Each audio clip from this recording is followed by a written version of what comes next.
A smart building equipped with surveillance cameras everywhere and requiring residents to swipe their cards to enter. A place so secure that it made everyone living there feel completely at ease. But who would have thought that such a place would become the scene of a strange murder in a locked room?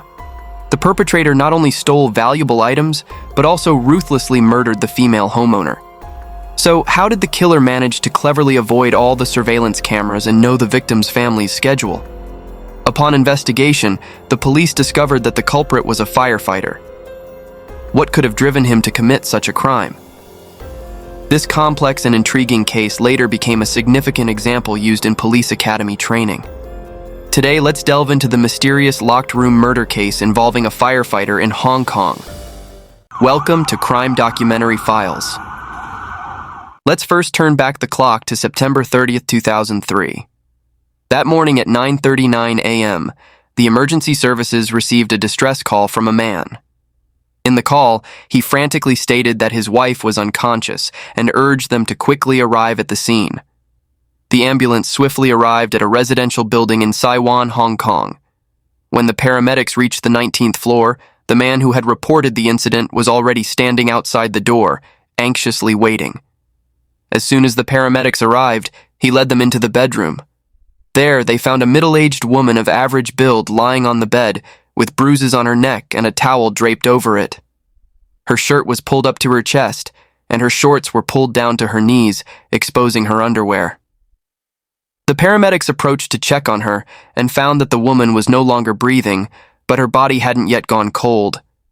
They immediately rushed her to Queen Mary Hospital nearby for emergency care.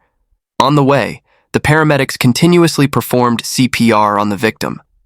Unfortunately, despite their efforts, the woman could not be saved. She was pronounced dead at 10:08 a.m., and the devastating news was relayed to her husband, who was anxiously waiting outside the emergency room. After the body was taken to the morgue, the police began questioning the man. His name was Leung Wing Sing, and the victim was his wife, Chiu, who was 43 years old. The couple had been married for 18 years and had 2 children, a 16-year-old daughter and a 14-year-old son. In life, Chiu worked as an office worker at a printing company. She was not only a devout Buddhist, but also a very dutiful daughter.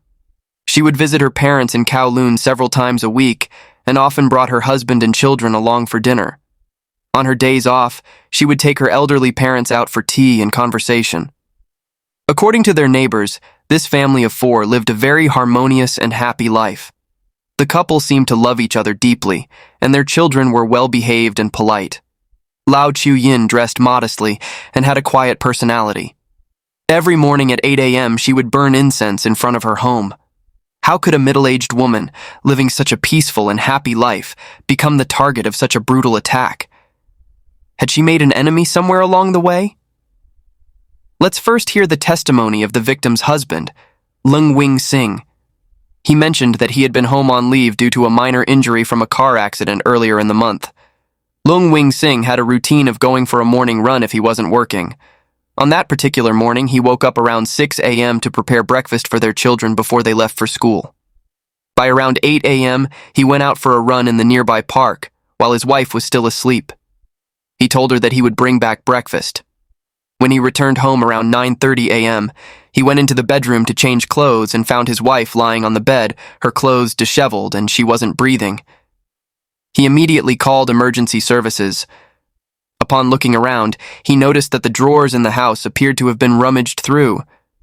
After checking, he found that 6,000 Hong Kong dollars in cash, a gold necklace, and a gold ring were missing. Additionally, he mentioned that every day, his wife would leave the house around 9 a.m. to go to work and would take out the trash on her way out, disposing of it in the dumpster downstairs. However, when he returned home that day, he found the trash can empty, leading him to suspect that the robber had overpowered his wife while she was taking out the trash, brought her back to the apartment, and then committed the robbery and murder. The case was then handed over to the Major Crimes Unit for investigation. The couple's 2 children also confirmed that they woke up around 6:30 a.m. that morning to get ready for school. The son mentioned that he had opened the door to his parents' bedroom and saw that they were still asleep, so he didn't disturb them. It appears that the time frame for Lao Chiu-yin's murder was likely between 8 a.m. and 9:30 a.m. after Leung Wing-sing had gone out, and the motive of the killer seemed to be financial. The perpetrator must have been very familiar with the family's routines, knowing that the husband went for a morning run and the specific times the children left for school. However, killing someone for just 6,000 Hong Kong dollars, a gold necklace, and a gold ring seems like an enormous risk. Could this have been a staged scene to mislead the police? The fact that Lao Chiu-yin's clothes were disheveled raises the question of whether the attacker intended to sexually assault her or if it was simply part of a larger plan. With these questions in mind, the police reviewed the building's surveillance footage. This apartment was purchased by Leung Wing-sing over 20 years ago. While the building is somewhat old, the security has always been good. Residents need to swipe a card to enter, and all common areas and stairwells are equipped with surveillance cameras. Despite reviewing the footage, the police did not spot anyone suspicious entering between 8:00 a.m. and 9:30 a.m. Could someone have entered the building earlier and hidden, waiting for the right moment to strike? Pursuing this line of thought, the police reviewed the surveillance footage from the 12 hours leading up to the incident, but found nothing. This raised the possibility that the killer might be a resident of the building. The police then conducted a thorough check of all the residents in the building, but eventually, they were all ruled out as suspects. With no leads from the surveillance footage, the autopsy report became even more critical. The report revealed that Lao Chiu-yin had not been sexually assaulted. There were marks on her neck consistent with being strangled by an object like a towel, and the cause of death was determined to be asphyxiation due to strangulation. On the afternoon of the murder, around 3 p.m., when the forensic team examined the body, it had already become fully rigid. The rectal temperature was recorded between 86.9 degrees and 87.8 degrees Celsius. Typically, a human body begins to stiffen 2 to 3 hours after death and becomes fully rigid within 9 to 12 hours. The rectal temperature also decreases over time. Based on these factors, along with the ambient temperature and other conditions at the scene, it was estimated that the victim's time of death was between 1 a.m. and 4 a.m. However, this time frame greatly differs from the time of death inferred from the statements of Leung Wing-sing and his children. So, what method did the killer use to deceive everyone, causing such a significant discrepancy between the estimated time of death and the forensic findings? Additionally, the forensic team discovered traces of a sleep aid in Lao Chiu-yin's body, indicating that she had taken sleeping pills. This was something Leung Wing-sing had not mentioned at all. Faced with these inconsistencies, the police made a surprising move at 7:30 p.m. that evening by arresting the person who reported the crime, Leung Wing-sing, the victim's husband. In response to the handcuffs, he protested, saying, "My wife just died and now I'm being treated like a suspect." In fact, the police hadn't waited for the autopsy report to start suspecting him. Their suspicions began shortly after they arrived at the scene, not long after receiving the emergency call. Leung Wing-sing, also 43 years old like his wife, had previously served as a soldier in the Chinese military before 1997. After Hong Kong was handed back to China, he transitioned to working as a firefighter and had extensive experience in rescue operations. On the day of the murder, Leung Wing-sing first called the emergency services instead of the police. He explained that he initially tried calling the police but no one answered, so he switched to calling the emergency medical services. What's strange is that, despite being an experienced rescue worker, he didn't immediately perform CPR on his wife. He claimed that he didn't attempt CPR because his wife had already stopped breathing and had no pulse, so he believed it would be useless. However, in the past, when faced with patients who had also stopped breathing and had no pulse, he didn't give up so easily and even managed to save some of them. An even more puzzling detail is that he seemed certain his wife was dead and didn't need resuscitation, yet he still called the hospital's emergency services. When questioned by the police, Leung Wing-sing justified his actions by saying, "I was afraid that if my children saw their mother in such a state, they would be traumatized, so I wanted to have her body taken away quickly. That's why I called for an ambulance." Throughout his testimony, Leung Wing-sing consistently referred to his wife as she instead of my wife. In Chinese culture, using my wife typically signifies a close relationship. This detail suggests that, in his mind, he had already distanced himself from his wife. This suspicion was further confirmed by his behavior after the incident. Despite his wife being severely injured, Leung Wing-sing did not stay by her side to protect her. Instead, he waited outside the door for the rescue workers to arrive. Moreover, he immediately began counting the valuables in the house and then proceeded to tidy up the place. These actions are not typical of a husband who has just witnessed his wife being harmed. When questioned by the police, Leung Wing-sing responded fluently, as if he was well versed in the perpetrator's actions. He even offered a plausible theory that the crime was a botched robbery that escalated into murder, which suggests he was attempting to steer the police investigation in a particular direction. Although his behavior was highly suspicious, the police lacked concrete evidence at that time to take action, so they refrained from making any immediate moves. It wasn't until the autopsy report came back, revealing inconsistencies in the time of death and the fact that Lao Chiu-yin had ingested sleeping pills, that the suspicions became clearer. This led them to arrest Leung Wing-sing for further investigation. As predicted, his cooperative demeanor suddenly changed. He stopped cooperating with the police, and when faced with their questions, he remained silent, refusing to say a word. Further investigation revealed that in 1996, the victim, Lao Chiu-yin, had purchased a life insurance policy naming Leung Wing-sing as the beneficiary. The policy was worth $90,000, a significant amount of money for anyone at that time. Just 2 months before the murder, Leung Wing-sing purchased a personal accident insurance policy worth $500,000. The policy did not specify a beneficiary, but it clearly stated that if either spouse died, the surviving spouse would receive the full compensation. Then, just 1 day before the murder, Leung Wing-sing called his insurance agent to inquire about the details of the compensation. However, since the agent was on maternity leave, she couldn't provide the information he wanted. The following day, the agent received another call from Leung Wing-sing. This time, he was crying, claiming that his wife had been murdered, and he urgently requested the insurance claim process to be expedited. It's highly unusual for someone to be focused on claiming insurance immediately after their beloved spouse has been brutally killed. This behavior only heightened the police's suspicions about Leung Wing-sing. However, since there was no concrete evidence to charge him, and given that his son's testimony mentioned seeing both parents asleep early in the morning around 6 a.m., the police had no choice but to release Leung Wing-sing on bail after holding him for 48 hours. The bail was set at HK $5,000. As he walked out of the police station, Leung Wing-sing shouted to the reporters waiting outside, "I am innocent." He criticized the media for their coverage, saying it had led the entire Hong Kong public to believe he was a wife killer, which had put tremendous pressure on him and his 2 children. He argued that since the police didn't have enough evidence to charge him, he must be innocent.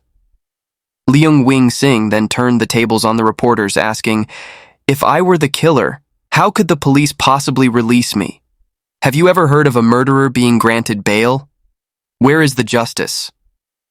But in reality, it's not uncommon for murderers or robbers to be granted bail. It just means that the punishment is delayed. However, Leung Wing-sing's bold justifications didn't hold up for long, as he was unaware that on the very night he was released on bail, 2 crucial witnesses voluntarily went to the police station to provide vital information.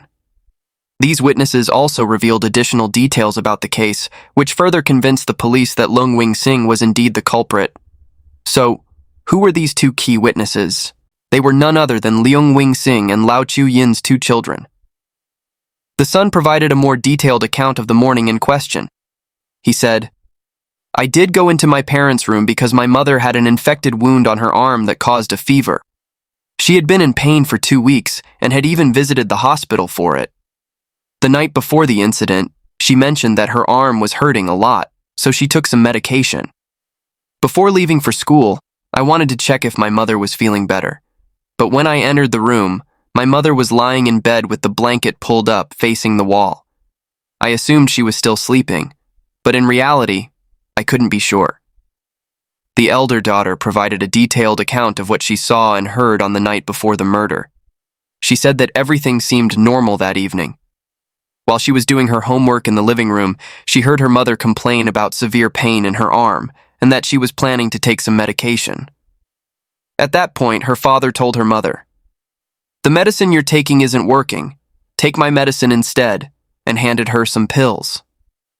When her mother asked why she needed to take as many as 4 pills, her father replied, "In your condition, you definitely need to take that dosage." A little while later, her father asked if she had taken the pills, and her mother confirmed that she had. After watching TV for a short time, her mother said, "This medicine is too strong. I'm feeling very dizzy," and then went to bed. Her father followed her into the bedroom a little while later. The police then asked the victim's children why they hadn't mentioned these details on the day of the murder. The son explained, "When we were giving our statements at the police station, Dad called us and told us to only say what we knew when questioned by the police and not to mention anything we weren't sure about. He specifically instructed us not to talk about the sleeping pills, saying that if we did, it would ruin him. So, we didn't bring it up."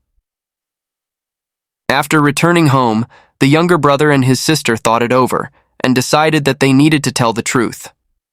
In fact, based on the autopsy results, it was clear that Lao Chiu Yin had a habit of taking sleeping pills, but the specific type found in her system was not among the medications prescribed by the hospital. Lung Wing Sing, realizing he could no longer avoid the issue, finally admitted that he had indeed given the pills to his wife. He claimed that the reason he hid this information was because the pills were taken from the emergency station where he worked, which was a petty theft that could jeopardize his job. However, this excuse was clearly not convincing to the investigators. As the investigation progressed, the case began to develop a clear, logical pattern. In order to collect 1.2 million Hong Kong dollars in insurance money, Lung Wing Sing tricked his wife into taking the sleeping pills. Once she was in a deep sleep, he strangled her to death. He then took advantage of the time after his children left for school to stage the scene as a burglary with the intent to cover up his crime. After completing all these steps, he went out for a run to establish an alibi. But after all, Lao Chiu Yin was his lawful wife. They had lived together and raised children for 18 years. So why would this seemingly devoted husband, in the eyes of others, sacrifice their bond to commit murder? Was it truly just for the insurance money, or did he have another motive? This hidden motive for the murder was revealed a week after the crime, thanks to a discovery made by the victim's sister. On October 7th, exactly 1 week after Lao Chiu Yin's death, her sister went to the printing company where Lao Chiu Yin worked to collect her personal belongings. Overcome with grief while sorting through the items, she stumbled upon a letter that caught her attention. Upon opening it, her sorrow quickly turned to anger. The letter was signed by Leung Wing Sing and addressed to a woman named Choi Siu Ying, written in late 2002. Though it was a breakup letter, the content was filled with passionate declarations of love. From the letter, it was clear that the reason Leung Wing Sing suggested ending the relationship was because the woman was too greedy. He complained that she only cared about money. Yet, he also expressed that his love for Choi Siu Ying surpassed even his first love. He described the pain of losing her as a sharp blade that pierced his heart repeatedly. Not being able to marry her was, according to him, the greatest regret of his life, and he hoped that in another life they could continue their love. The letter ended with a signature. "A fool who loves you very, very much, but wasn't lucky enough to marry you." From the handwriting, it was clear that this was indeed a letter written by Leung Wing Sing. Little did he know that this sentimental love letter would later become evidence against him in the murder of his wife. It turns out that Lao Chiu Yin not only endured physical pain, but also silently suffered through her husband's betrayal. Besides this love letter, there were also 2 letters Lao Chiu Yin had written to a Buddhist monk, in which she spoke about her difficulties. One letter, written in 2003, revealed that she had discovered her husband's affair, something she found incredibly hard to believe, as she always thought of him as a good man. She had texted Leung Wing Sing, saying, As long as your intentions are pure, whether you want to go swimming or mountain climbing in Beijing, as long as you're happy, I won't mind. Just don't do anything shady behind my back." However, by this time, her husband seemed to have lost his way and continued his reckless behavior. Every time he went to Shenzhen to meet his lover, he would come up with various excuses that left her disillusioned. The other letter, dated September 28, 2003, just 2 days before her murder, no longer mentioned her husband's infidelity. Instead, she expressed guilt over her failed investments during the financial crisis of 1998, which had caused her parents' family to suffer. Feeling deceived by her husband, she found solace only in her parents, who loved and cared for her without causing her any harm. She wrote that she would continue her spiritual practice to pray for her parents' well-being. After returning home, Lao Chiu-yin's sister discussed the matter with their brother, and they decided to hand over these letters to the lead investigators in the case. When investigators read through the letters, they discovered a crucial piece of information. Leung Wing-sing mentioned that his lover was greedy, raising the question, did he kill his wife and commit insurance fraud because of this woman? Through their investigation, the police found out that in 2002, Leung Wing-sing had met a massage therapist named Choi Siu-ying during a visit to Shenzhen. The two quickly developed an affair, and from then on, Leung started visiting Shenzhen more frequently. Lao Chiu-yin noticed this unusual behavior, but to preserve the integrity of her family, she chose not to expose her husband's lies. Surprisingly, even after the murder, Leung Wing-sing had not broken up with Choi Siu-ying. On April 17, 2004, as a key witness, Choi Siu-ying was approached by a female officer from the Major Crimes Unit and her colleagues, who traveled to Shenzhen to investigate her. The investigation team was quite surprised when they met Choi Siu-ying at her home. She was only 18 years old, with long hair and a delicate face. The police immediately took Choi Siu-ying to the station for questioning. She denied being Leung Wing-sing's lover, but admitted that they had engaged in sexual relations multiple times. She stated that they met in Shenzhen every week and occasionally traveled together. According to her, their relationship was purely an exchange of intimacy for money. 2 weeks before the murder, they went on a 3-day, 2-night tour to Kaohsiung. However, on the first day of the trip, their tour bus was involved in a traffic accident, causing minor scrapes on her arm and injuries to Leung Wing-sing's head and arm. This accident resulted in Leung Wing-sing receiving 3,000 Hong Kong dollars in medical insurance. Police suspected that this event might have sparked the idea of killing his wife for insurance money.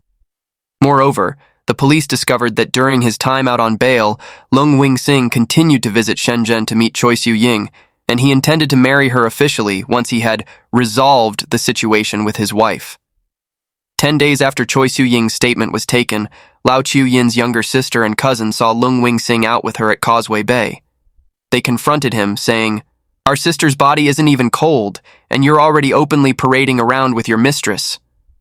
Leung Wing-sing responded, "It's been half a year since the incident. It's normal for me to feel lonely and fall in love with someone else." He then disappeared into the crowd with Choi Siu-ying. In this case, the police believed their suspicions were close to the truth, but they still needed more concrete evidence to convict Leung Wing-sing.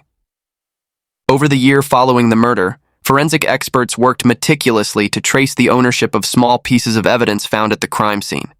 They even used archaeological methods to divide the crime scene into 1,000 small grid squares using string, collecting evidence from each square, including clothing fibers, fabric strands, hair, skin tissue, and more. If the possibility of a third person entering the home could be ruled out, then the theory of a break-in, robbery, and rape could also be dismissed. In other words, they needed to find evidence that didn't exist to solve this case, an even harder task than finding existing evidence. Ultimately, they found no evidence indicating that an outsider had entered the home. In the bedroom, there were only Leung Wing-sing and the victim. On both ends of the scarf, found near the victim's neck, fibers were found that contained skin cell tissue from Leung Wing-sing's palm. Additionally, fibers from Leung Wing-sing's clothing were discovered on the victim's clothes, suggesting that he had made physical contact with her while strangling her. Although the victim's shirt was pulled up to her chest and her pants were pushed down to her knees, there were no signs of sexual assault, and the scene did not match a scenario of forced sexual activity. On September 20th, 2004, after gathering sufficient evidence, the police officially arrested Leung Wing-sing and charged him with murder. In court, Leung Wing-sing denied the accusation of killing his wife. He explained that he didn't perform CPR on his wife because he was too panicked at the time and forgot that he was a trained first responder, something he deeply regretted. As for the discrepancy in the estimated time of death, he claimed he had no idea why it was different. He acknowledged that only he and his wife were in the bedroom that night and admitted to knowing about anatomy, arguing that he wouldn't be foolish enough to lie about such a thing. The sleeping pills were taken by his wife on her own. She did not take 4 pills as initially suggested. Leung Wing-sing claimed that he even advised her not to take that many. He believes his son may have misheard and thought he had given the pills to his wife. Later, Leung Wing-sing asked his son not to mention the incident, fearing that his son didn't fully understand the situation. Regarding his relationship with Choi Soo-ying, he stated that it was purely a physical one and that he never intended to marry her. He emphasized that he could not have killed his wife over a woman he did not love. In the end, the jury deliberated for 7 hours before unanimously finding Leung Wing-sing guilty of murder. The judge harshly criticized his actions, which deprived his children of their mother, and sentenced him to life in prison. Upon hearing the verdict, Leung Wing-sing was visibly shaken. When saying goodbye to his children, he tearfully insisted that he was innocent and would never admit to the crime, telling them to study hard and to consider him as already dead. Many years later, both children grew up. His eldest daughter graduated from the University of Hong Kong and became a statistician. After getting married and having children, she continued to visit her father in prison once a month. His son applied to the Customs and Immigration Department but was not accepted, so he took a step back and worked as a clerk for a law firm. Leung Wing-sing believed that his situation had affected his son's future, but his son reassured him, saying, "My lack of success is not because of that." The 2 children never asked their father why he killed their mother, and even went out of their way to avoid bringing up the subject. During his time in prison, Leung Wing-sing's elderly father passed away due to illness. He was unable to attend the funeral. As he himself said, "Being in prison means I can't see my children or take care of my parents. Breaking the law ruins your entire life. Even if I get the chance to leave prison, I'll leave this world with regret." And that concludes today's story. If you enjoy my channel, don't forget to subscribe. Thank you all for your support. See you in the next video.